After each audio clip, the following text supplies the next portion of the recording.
আসসালামু আলাইকুম সবাইকে, ঈদ মোবারক।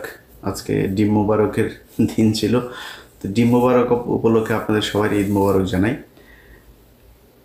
5 তারিখের পরপর মনে আছে একটা ভিডিও করেছিলাম, শুধু দেখছিলাম যে কীভাবে রাতারাতি মানে 2 সপ্তাহের ভেতরে আওয়ামী লীগকে পুনর্বাসনের জন্য এই দেশের মানুষ শুধু টাকার জন্য, টাকা কিছু ওদের টাকা পয়সা ফেলে গিয়েছে, এই টাকার ভাগ নেওয়ার জন্য মানে বিএনপির এই গ্রুপ ওই গ্রুপ, জামাতের এই গ্রুপ ওই গ্রুপ, এনসিপির এই গ্রুপ, মানে কোন গ্রুপের আগে কোন গ্রুপ যাই করবে। ধরেন যদি আওয়ামী লীগের সব প্রপার্টি নিয়েও নিতেন, নিয়ে যদি নিজেদের মধ্যে ভাগ করতেন তাও সমস্যা হইতো না। মানে কার আগে কে যাবেন, ওরে শেল্টার ভাই আমি তোমারে দিয়ে দিব, তুমি আমার এটা শেল্টার দাও। তো ওই এলাকায় মনে করেন একই রাজনৈতিক দলের 2 জন নেতা আছে, ওই নেতাকে বললো তুমি আমারে দাও, আমি তোমার শেল্টার দেবো, সে শেল্টার দিচ্ছে। কেন্দ্রীয়ভাবে যদি মনে করেন পলিটিক্যাল দলগুলো সব নিয়ে নিত তাও কিন্তু এই সমস্যা হইতো না। তো গণিমতের মাল নিয়ে নিবেন।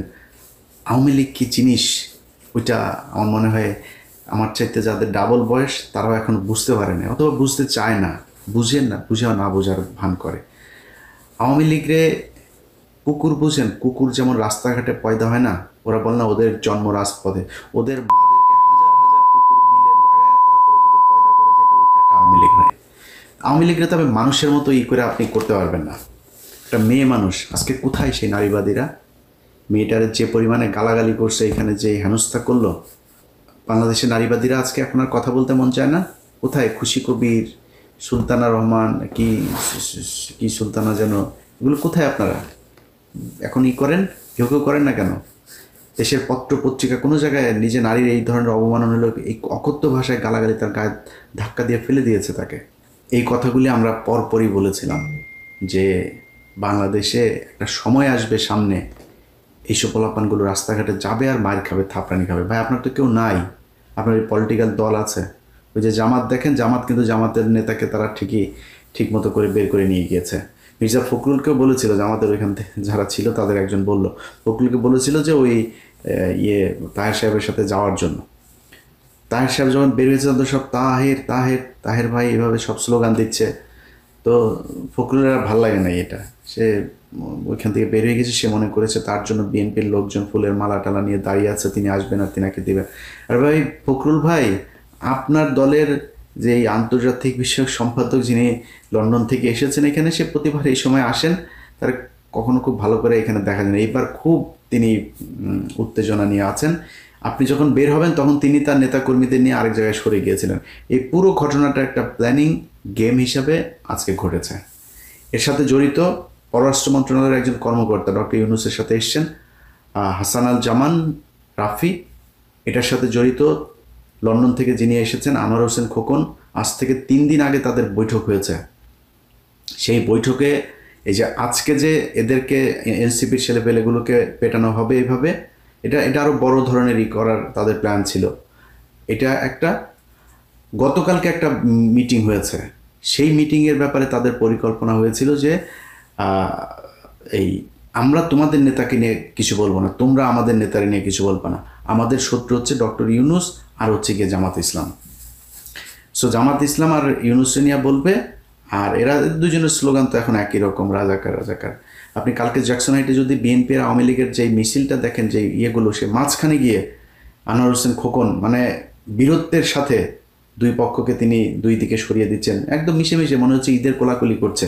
এই যে আওয়ামী লীগের সাথে আপনি এই সমঝোতা করলেন, আওয়ামী লীগের লোকজনকে আপনি করলেন যে তোমাদেরকে নিয়ে কিছু বলবো না, তোমরা আমাদের শত্রু না, আমাদের শত্রু খালি ইউনূস আর এদের শত্রু জামাত ইসলাম। সে খালেদা জিয়ারে 2 বছর জেল খাটাইছে, তখন এই সমঝোতা করে নাই। তখন কোথায় ছিল এই বন্ধুগুলো? আনোয়ার হোসেন খোকন, তুমি এইখানে আসো, ওই বিভিন্ন দেশে দেশে গিয়ে দাও, সেখান থেকে মাল নিয়ে তারপরে লন্ডনে ব্যাক করো, এগুলো আমরা জানি না।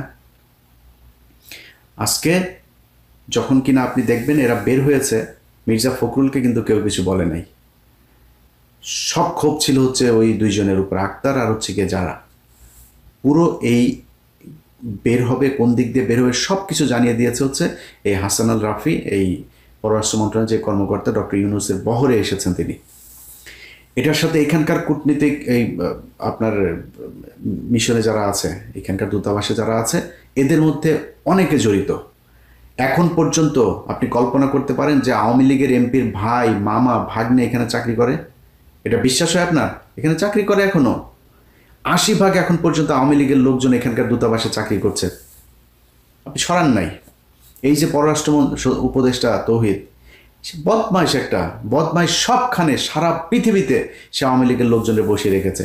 মাল নিচ্ছে, লোক দিচ্ছে, মাল নিচ্ছে, লোক দিচ্ছে, ইয়া দিয়ে তারপরে তৌহিদ এগুলো করছে। তো তৌহিদ মিয়া তারপরে এই সরকারের যারা যারা আছে, কারা কারা চুরি করছে, কি করছে, এটা এখন যদি বলতে যাই তাহলে ডক্টর ইউনূসও চুরি করছে। ডক্টর ইউনূসের একটা ভাই, ভাতিজা, এরা বিভিন্নভাবে বিভিন্ন ধরনের সুযোগ সুবিধা নিচ্ছে। ডক্টর ইউনূস, আপনি দুধু খান, কিছুই বুঝেন না, আপনি একটা নিরীহ মানুষ, আহারে কিছু বুঝেন না। এগুলো আমরা চিনি, এগুলোই সাদা চামড়ার যেগুলো আছে চোর, সাদা চামড়ার চোরেরা সারা দুনিয়ায় মানুষের সব ধন সম্পদ লুণ্ঠন করে এখন তারা আমাদের নীতি শিখায়, আমাদের ম্যানার্স শিখায় তারা। তা আপনি তো ওই চোরেদের কাছ থেকে ধিক্ষা নিয়েছেন, তো আপনি বুঝেন যে চুরি কেমনে ভদ্রভাবে। এই ধরনের চোরেদের কোনো নাই, মানে তার কোনো শত্রু হবে না। চুপচাপ কথা বলার ইয়েতে আপনি বুঝবেন, আপনার কথা বলে আপনাকে সেই করে সে যা করার সেটা করবে। সব চুরি করছে ডক্টর ইউনূস সাহেব নিজে, যে কারণে তার আশপাশের যত চোর আছে সব চোরেদেরকে সে শেল্টার দিচ্ছে। আপনি বলেন তো এই গত 1 বছরে ভারতের সাথে আমাদের কি সমস্যা হয়েছে? ভারত আমাদের চ্যানেল চালাইতে দেয় নাই, আমাদের টেলিভিশন চালাইতে দেয় না। ভারতের চ্যানেল চলছে, ভারতে ইলিশ মাছ পাঠাচ্ছে, ভারতের সাথে বাণিজ্য চলছে, ভারতের ওই করিডোর, তারপরে সব কিছুই তো আছে, কোনো কিছু বাদ আছে না। তার বন্দর এখনো ব্যবহার করছে, আমরা তাদের কাছ থেকে কিছু পাচ্ছি না। তো ইউনূস সরকার কি করেছেন? আদানির কাছ থেকে আরও বেশি হারে বিদ্যুৎ নিচ্ছেন আপনি। আর কি কিছু বাকি আছে নাকি? আর কিছু আছে যেটা ইন্ডিয়ার বিরুদ্ধে আমরা কোনো অ্যাকশনে গিয়েছে? কিছুই করি নাই। এটা হচ্ছে আই ওয়াশ। এগুলো আমরা ভুলে যাব না। এতগুলো মানুষের জীবনের বিনিময়ে বাংলাদেশটা নতুন করে তৈরি করার যে সুযোগ হাতছাড়া হয়েছে, এটার দায় ডক্টর ইউনূস এবং এই এখন যারা আছে তাদের সব কয়টাকে নিতে হবে। আপনাদের কারণে আজকে এই অবস্থা হয়েছে। আমরা গত 1টা বছর ধরে বলছি যে আওয়ামী লীগের বিরুদ্ধে আপনারা জিরো টলারেন্সে যান। কয়েকদিন আগে মাহফুজের উপর এখানে হামলা হলো, সেই হামলায় ঘুরায় পেঁচায় তারপরে গোলাম মর্তুজা এখানে প্রেস মিনিস্টার করে বানিয়েছে তারে। সে মানে নানান ধরনের তেনা পেঁচায় টেঁচায় তারপরে বোঝানোর চেষ্টা করলো এটাতে আওয়ামী লীগের ওইরকম তেমন কোনো দায় নেই, এখানে কিছু উচ্ছৃঙ্খল ছেলে পেলে ছিল, তাদের কারণে এটা হয়ে গিয়েছে। দূতাবাস কোনো ব্যবস্থাই নেয় নাই। দূতাবাস থেকে বরং এখানকার সরকারের এজেন্সিরা যে ব্যবস্থা নিতে চেয়েছে সেটাকে তারা বাধা দিয়েছে, সেটাকে তারা নিরুৎসাহিত করেছে এখানে, এবং সেটার প্রমাণও আছে আমাদের কাছে। দূতাবাস থেকে বলা হয়েছে তাদের কাছে যে আমরা এটা নিয়ে কোনো ঝামেলায় যেতে চাই না। সেটা যদি ব্যবস্থা নেওয়া হইতো ভালো করে, তাহলে আজকে এই হামলা করার সুযোগ পেত না। এই হামলা করা হবে এটা দূতাবাসের, এরাও জানতো, এই কারণে এটা নিয়ে কোনো ঝামেলায় যায়নি। ভাই, আপনার তো কষ্ট নাই, আপনি তো এখানে পেয়েছেন আরামে। আমার দেখেন না যে মন্ত্রী এই ইয়েতে ডক্টর ইউনূস ভাই, আপনারে তো আমরা কাজে লাগাইছি, কাজের লোক টোককে কাজে লাগাই না, আমরা কাজে লাগাইছি। আপনার মতো এগুলি বাংলাদেশের জন্য জীবনে কোনোদিন কোনো কাজে আসেন নাই। আপনারা কেন কাজে লাগাইছি জানেন? খালি ওই যে ধর্মীয় গুটি খেলে না আওয়ামী লীগ, এই কারণেই কয়েক মাস আপনার দরকার ছিল। আপনার মতো এরকম এই ভদ্র চোর, ভদ্র সুদখোর আমাদের দরকার নাই ভাই। আপনি এই দেশটারে, এই বিপ্লবটারে ড্যাশ মাইরা তারপরে ছেড়ে দিয়েছেন। আমরা এইরকম দেশ চাই নেই। এই এই কয়টা দিন যদি নাকি আপনি মনে করেন যে ন্যূনতম একটা একটা শৃঙ্খলা, মানে কি হয় না যেটা আগে হতো না, না আগে হতো যেটা, এমন কিছু আছে যে এটা এখন হচ্ছে না, কোনো কিছু ভালো হয়েছে? ঘুষ, সুদ, কোনো মারামারি, দখল, চাঁদাবাজি, সব কিছু হচ্ছে। আপনার মতো এরকম ভালো এক বালের রাষ্ট্রনায়ক দিয়ে আমার লাভটা কি? আপনি কি বাল ফলাইছেন? আপনি গত এগুলোর ব্যবস্থা আপনার চোখের সামনে চুরি করে আপনি কিছুই বোঝেন না। সব বুড়া মুড়া এগুলি খাটাসগুলি ধরছেন, জীবনে কোনোদিন নামও জানি না। এই দেশের এই 15 বছর তার অবদান কি? আপনি সরানো না তাদেরকে। আপনি এই জন্য এসছেন এখানে। আপনি যা ডিজার্ভ করেন তার চাইতে শত সহস্র কোটি কোটি গুণ আপনাকে বেশি সম্মান দেওয়া হয়েছে। আপনি আমার ক্ষমতায় আছেন দেখে আপনার চ্যাটের ভালো হয়ে গেছেন, আপনার কিছু, আপনার তো মিয়া কামলার মতো কামে লাগাইছি আমরা। আপনার এখানে থাকলে, আপনার মতো এরকম একটা সুদখোর যদি থাকে, তাহলে ইন্টারন্যাশনালি তারা আমাদের কিছু বলবেন, এই জন্য কামে লাগিয়েছে আপনার। আপনি এই দেশের জন্য জীবনে কোনদিন কিছু করছেন নাকি? আপনি ওইখানকার ঘুরেন খালি সারা দুনিয়ায়, গার্লফ্রেন্ড আর মদ নিয়ে ঘুরেন, দেশের কোনো কাজ করছেন? আপনি জীবনে কোনোদিন আজ পর্যন্ত কাজ করেছেন? কোনো কিছু করেন নাই। এখন সুযোগ পেয়েছেন, লুটপাট করে খাচ্ছেন। আপনার ওই যে ভাতিজা ভতিজা যা আছে সব চিনি তো রে ভাই। হ্যাঁ, আপনার এক অপূর্ব চোদনে থাকতে পারে না মানুষ, এর কাছ থেকে নেয় ওর কাছ থেকে নেয়, এখন বিশাল বড় এক নেতা হয়ে গেছে। তো আওয়ামী লীগের লোকজনের সাথে ঘুরে ঘুরে এখানে এই যে বিশ্বজিৎ টিশ্বজিৎ এগুলির সাথে ধান্দাবাজি করে, ব্যাংক থেকে আইনে এখানে এনে তারপরে টাকা করে এই স্পন্সর করে, মেরিওটে করেছে, কয়েক লক্ষ ডলার খরচ করে তারপরে এখানে প্রোগ্রাম করেছে, কোনো মানুষজন নাই, খালি বাংলাদেশের বিভিন্ন ব্যাংক থেকে টাকা এনেছে। ধান্দাবাজি সবই হচ্ছে। এই দেশের কী উপকার হয়েছে, একটা সাধারণ মানুষের কী উপকার হয়েছে? যেই ছেলেগুলো মারা গিয়েছে তাদের তালিকা এখন পর্যন্ত করতে পারে না এই সুদখোর ইউনূস। আপনারা এই বিপ্লবে আপনি যে ক্ষতিটা করলেন, এটা সুযোগ আপনার হাতে ছিল। বাংলাদেশের মানুষ আপনাকে একদম ব্ল্যাঙ্ক চেক দিয়ে দিয়েছিল, ব্ল্যাঙ্ক সাপোর্ট দিয়েছিল, যা মনে চায় করেন ডক্টর ইউনূস। আপনি চুরি, আপনার কিছু লোকজনের চুরির সুযোগ দেওয়া ছাড়া আপনি কোনো কিছু করেন নাই। এই জন্য এতগুলো মানুষ মারা যায় নাই। আমার পরিবার বাড়িতে থাকতে পারে নাই। ওই ওই জেলার পুলিশ সুপার, ওই জেলার পুলিশ সুপার, অমুক বাহিনী হাজিরা দিতে দিতে শেষ, কেউ চাকরিও করতে পারে নাই।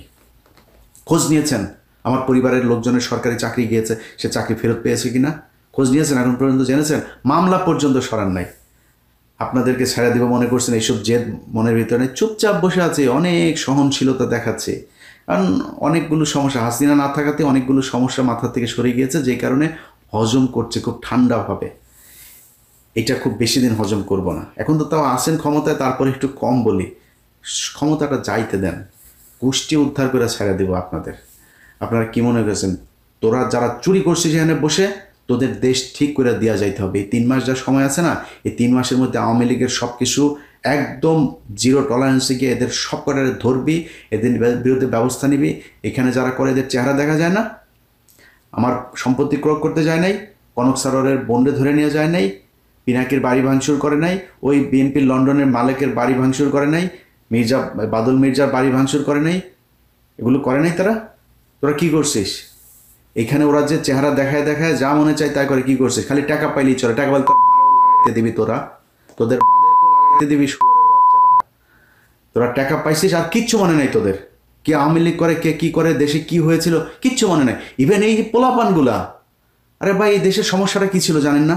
এই দেশের সমস্যা ছিল বিডিআর হত্যাকাণ্ড, ভুলে গেলেন? মনে নেই এদের কথা?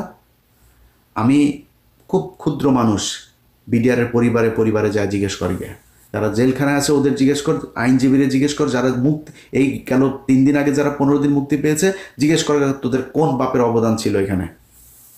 টাকা দিচ্ছিস আমারে? ওই ফেনীতে নুসরাত হত্যাকাণ্ড নিয়ে এই বনজ 16টা লোকের ফাঁসায় দিয়ে গেছে, একদম নিরীহ মানুষ 16টা। এখন পর্যন্ত কন্ডেম ছেলে, গায়ে লাগে না? 1 বছর 1.5 বছর হইতে গেল, গায়ে লাগে না? লোকগুলির কথা মনে হয় না? কারা কারা কষ্টে ছিল খোঁজ নিয়েছিস কোনোদিন? আমি যা সেই লোকের আইনে টাকা দিছি, ওই সেই ফরিদপুরে মনে আছে পঞ্চপট্টিতে যে মানুষগুলোর যে মারলো, 2টা ছেলেরে পিটায় মেরে ফেললো মন্দিরের পাশে, গেছিস? ওই যে একটা মহিলারে ভোট দিতে যায় না এদিকে, তারে যে 4 বাচ্চার জননীটারে যে সুবর্ণচরে ধর্ষণ করলো, গেছিস? তাদের খোঁজ নিয়েছিস? তোদের তো উচিত ছিল এগুলি করা। আবরারের বাসায় আবরারের বাপ মারে দেখতে গেছিস? আবরারের পরিবারের জন্য কিছু করছিস? আমি গরিব মানুষ, আমি তারপরে আমার সামর্থ্যের মধ্যে যতটুকু সম্ভব ততটুকু করেছি। যে কটার নাম বললাম সবগুলো পরিবারের কাছে গিয়ে জিজ্ঞেস কর গিয়ে। তোরা সেটা ভুলে গিয়েছিস, মনেই রাখিস নাই। তোদের হাতে সুযোগ, এখনও সুযোগ আছে। এই হাসনাত সার্জিস এরাও যদি চায় না, এখন পর্যন্ত বিডিআরের এটা নিয়ে কোনো কথা বলেছেন? আপনারা একজনকে পাঠিয়ে দিয়েছেন, একজনকে কেন? ওইটা আপনার কাছে মেন মনে হয় না? ধান্দাবাজি করার জায়গা পান না? আপনাদের কিছু বলি না দেখে কি মনে করেন? এগুলি করেন, এগুলির মানে কোনো দায় নাই। সময় যতদিন আসে না, এরপরে দেখাবো মজা। বাংলা এডিশন বন্ধ করে দে। এক বাংলা এডিশন নিতে গিয়া কত কাহিনী টাহিনী কইরা তারপরে আমার কাছ থেকে টাকা চায়, 1 কোটি টাকা চায়। এই মাহফুজের পিয়ন টাকা চায়, ওরে অডিও টডিও আছে, এরপরে অডিও পাঠাইছি, এরপরে অনুমোদন দেয়। তার আগ পর্যন্ত দেয় নাই, অডিও পাঠানোর পরে তারপরে অনুমোদন দেয়। ঠিক আছে ভাই। আর আরেক ব্যক্তির বলতেও ভাল লাগে না ভাই, সবাই ব্যক্তি আক্রমণ কত করবো বলেন? শরীরে রক্ত টকবক করে, জানেন এই জিনিসগুলো যখন দেখি। আরে ভাই, আপনার আওয়ামী লীগের লোকজন করবে যে ভাই আপনার ওই আমি কমেন্ট করবে এসে যে ভয় পাই, হয়তো পাই রে, তোদেরকে ভয় না পাওয়ার কিছু আছে? তোরা একটা মানে একদম সহজ সরল মানুষের একটা দেশ, এদেরকে তোরা ধরে 15,000 মানুষে মেরে ফেলছিস। এটা তো তোর বাপ ছিল তখন। তোরা যুবতী মেয়েদেরকে ঘরে ঘুমাইতে দিস নাই, তোদের রক্ষী বাহিনী, তোদের এই যে তোর বাপের ভাগনা টাগনা যেগুলি ছিল, এগুলি মিলে এগুলি করতো। তোরা তো হিংস্র, তোরা মানুষের গান পাউডার দেখে মারতে পারিস, 6 মাসের বাচ্চারে সব বোমা মেরে মেরে ফেলতে পারিস, তোরা মরা মানুষের উপরে জাম করতে পারিস, তোরা লগি বৈঠা দিয়ে মারতে, তোরা আগুন ধরাই দিতে পারিস জ্যান্ত মানুষের শরীরে, তোরা যা করছিস আমরা জুলাইতে তোদের তো ভয় পাই। কিন্তু যদি নাকি জিজ্ঞেস করিস যে ভাই ফাইট করবেন নাকি, বল, তোরা ঘোষণা দে কবে কোথায় কোন জায়গায় ফাইট করবি, ঘোষণা দে, তোরা ঘোষণা দিয়ে বল তোদের ওই জায়গায় আসলে কারে পাল ছিঁড়তে পারিস। এই যে আজকে 2 জনের পাইছিলি, কি পাল ছিঁড়ছিস? ডিম মারিস কেন? ডিম মারিস কেন? ডিম কেন মারো? বোতল কেন মারো? আর কিছু করতে পারো নাই? হাতের কাছে পাইলা, এরা তো তোমাদের 32 নম্বর দুছে দিয়ে এসেছে, দেয় নাই, এরা আমরাই তো বা মারা ফেলে কেন? মারা ফেললি না কেন? মেরে ফেলতি, খালি ডিম মারিস কেন? মানে ডিম ওইটা বাই ল, ওইটা অ্যালাউড, এই জন্য তুই এইটুক করতে পারছিস, যাতে মাতাল তালে ঠিক। আর কিছু করিস নাই, পারবিও না। তোর বাপের বাড়ি ভেঙে দিস না, কিছু করতে পারছিস? তোর বাপের বউ বা ছোট বাচ্চা টাচ্চা সব পিছিয়ে চাপ দিয়ে মারা ফেলছে না ডালিমবাড়ি, কিন্তু কিছু করতে পারছিলি? জিজ্ঞেস, তোর লাশ আনতে যাস নাই। এটাই তোরা যখন সুযোগ পাবি তখন তোরা অনেক হিংস্র হইতে পারিস, সেটা আমরা জানি। সেই জন্যই তোদের ওই সুযোগ বন্ধ করার জন্য আমরা এই কথাগুলি বলি, বুঝিস নাই? তোরা এখানে নাচানাচি করিস না, তোরা নাচানাচি করতে পারিস, এটা আমরা খুব ভালো করে জানি। একলা তোকে 30টারে দুচে দিয়ে এসেছিলাম না, মনে নেই? তোরা কটুক বাল ফলাইতে পারবি, আমরা জানি। এখন তো আরও পারবে, এখন তো কিছু হইলেই ধরে, আজকেও ধরছে কয়টাকে। তো তোদের নিয়ে কথা বললাম, তোরা এই আলোচনার ভিতরে আসিস না, কিন্তু যারা এই দেশটাকে ঠিক করার জন্য জীবন দিল, সেই মানুষগুলির জন্য ভাই আপনাদেরকে সরকার হিসেবে বসিয়েছে। এই সুযোগটা যদি আপনারা নষ্ট করেন এইভাবে, সময় আছে। এই যে যারা এখানে করেছিল, সব কটার বাড়িতে পুলিশ পাঠান, বাড়িতে কে আছে এগুলো মামলায় আসামি করেন, বিভিন্ন মামলায় আসামি করে ওগুলো ধরে নেন। আপনি কুকুরের সাথে আপনি সুন্দর করে যদি আপনি ফুল দিয়া করেন, লাভ নাই ভাই, এদের বুঝায় লাভ নাই। কুকুরের মুগুর দেওয়া লাগবে। ওরা এখন পর্যন্ত সিদ্দিকের বাড়ি, সাদ্দিকের সব অর্থ সম্পদ সব কিছু দেশে আছে, ওর পাওয়ার প্ল্যান্ট ছিল, কোথায় কি আছে খোঁজ নেন।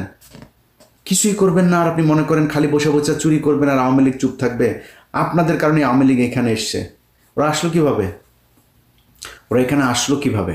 দেশ থেকে বের হইতে দিয়েছেন আপনারা, দিয়েছেন, এখনও দিচ্ছেন, এখনও টাকা পয়সা খায়, তারপরে আপনারা এগুলো করছেন। তো এগুলি বাদ দিতে হবে, এগুলো বাদ দিয়া তারপরে চুরি করেন, মনে করেন এগুলি কোনো সমস্যা না। আওয়ামী লীগের ব্যাপারে 0 টলারেন্স আছে। আওয়ামী লীগের ব্যাপারে যে তাদের সাথে সমঝোতা করতে যাবে, যারা করবে, তাদের ব্যাপারে কঠোর অবস্থান নেওয়া হবে। আজকে মির্জা ফখরুল বলেছে যে আওয়ামী লীগ এবং জাতীয় পার্টিকে ভোটে তারা চায়, এই সামনের ভোটে এগুলি জবাব দেবে বাংলাদেশের জনগণ। আর এটা যদি বিএনপির যদি দলীয় বক্তব্য হয়ে থাকে, মির্জা ফখরুলের বক্তব্যের বাইরে দলীয় হয়ে থাকে, আমরা তো আস্তে আস্তে বুঝবো সামনে। বিএনপিকে খুব ভালোভাবে সাবধান করে দেই, যদি নাকি আওয়ামী লীগকে ফেরানোর চেষ্টা করেন, ভারতের পক্ষে কথা বলেন, সেই ভারত পাকিস্তান সেই নেগেটিভ আবার যদি নিয়ে আসতে চেষ্টা করেন, তাহলে কিন্তু একদম সরাসরি আপনাদের অপোজিট জায়গায় কিন্তু অবস্থান করবে। আমি আগের থেকে বলে রাখি ভাই, আমি এখনও বলি, আমি চাই আপনারা করেন, ক্ষমতায় আসেন। আমি এখনও চাই এখানে ভোট দেওয়ার যদি ব্যবস্থা হয়, আমি ধানের শেষে ভোট দেবো, একদম দেখায় ভোট দেবো, ধানের শেষে ভোট দিলাম, এটা দেখায় দিব। কিন্তু যদি নাকি ভাই আবার ফের ইন্ডিয়ান আমি কে তুমি কে বাঙালি টাঙ্গালি এইসব নিয়ে যদি নাকি কথা বলতে আসেন না, তাহলে কিন্তু নির্বাচনের সময় কিন্তু খবর আছে, একদম সরাসরি আপনার বিরুদ্ধে কাজ করা হবে, এবং রেজাল্ট কী হবে সেটা ডাকসুতে বুঝেছেন, সামনে বোঝানো হবে। সো খুব সাবধান। সরকারের যারা আছেন, সরকার থেকে যাওয়ার পরে কিন্তু সব কটারে কিন্তু এক এক করে ধরা হবে। তো সরকারের থাকা অবস্থায় এই যে যা ড্যামেজ করেছেন, ড্যামেজ পূরণ করে দিয়ে আসতে হবে। আওয়ামী লীগের হত্যা মামলার আসামিরা ঘুরে বেড়াচ্ছে, চোখের সামনে জুবাইয়ের সময় টিভিতে অফিস করে, কমলদের সময় টিভিতে অফিস করে, এগুলো আমাদের সাথে একদম সরাসরি গালে জুতা মারার মতো। এগুলো দেখলে আমাদের খারাপ লাগে। এটার সাথে যারা যে অবস্থানে আছেন, সময় টিভির মালিক পক্ষ হোক, যার জায়গা থেকে কিছু করেন নাই, আপনাদেরকে যেখানে যখন যেভাবে পাওয়া হবে সেভাবে হবে। অতএব এখনো সময় আছে। আওয়ামী লীগের ব্যাপারে ঐক্যবদ্ধ হন। আপনি আজকে ক্ষমতায় আসবেন, কালকে বিরোধী দলে হন, আবার ক্ষমতায় আসবেন, আবার বিরোধী দলে থাকবেন, কোনো সমস্যা হবে না, গুম খুনের শিকার হইতে হবে না। সো আওয়ামী লীগ এবং ইন্ডিয়ার ব্যাপারে পরিষ্কার অবস্থানে থাকতে হবে, দেশের সবার ঐক্যবদ্ধ হইতে হবে। যারা আজকে এখানে আহত হয়েছেন তাদের প্রতি সহমর্মিতা জানাই। আক্তার যারা সহ সবাইকে অনুরোধ থাকবে, যে কদিন এখানে আছেন সাবধানে থাকবেন, এবং পরিস্থিতি যখন যেখানেই যাবেন আমাদেরকে জানাবেন। অবশ্য আপনারা তো নিজেরাই অনেক কিছু আবদুল্লাহ, আপনাদের বুঝে লাভ নেই, জেনে যান, মঞ্চে যায় বুঝেছেন, মার খেলে খারাপ লাগে, তাই বললাম আর কি। আমরা এখানে থাকি ভাই, এই জায়গায় এদের বহু বালছাল দেখে আসছে আমরা, আমাদের কাছে এগুলি করতে আসেন, আপনারা 2 দিনের জন্য আসেন, আপনারা মারে এই মারে, খবরও দেন নাই তো, জানানো তো নাই, আপনি যে এখানে আসছেন আসতেছেন বলছেন নাকি আমাদের, আমাদের তো সুযোগ ছিল, আর ভাই আমি ফোন দিলে তো 200-400 মানুষ তো 1 ঘন্টার ভিতরে এখানে এসে হাজির হবে, বলেন নাই তো। নিজেই আবদুল্লাহ ওই যে দেশে যেগুলি করেন ওগুলি করেন, ওরে ছাড়ান, ওই থানায় গিয়ে ওরে ছাড়াই দেন, ওরে ছাড়াই দেন, এগুলো করলে এরকমই হবে। আমি ঠিক 5 তারিখের পর পর কথাগুলো বলেছিলাম, রাস্তাঘাটে পেটানি খাবেন, সেগুলো খাচ্ছেন এখন। আল্লাহ হাফেজ।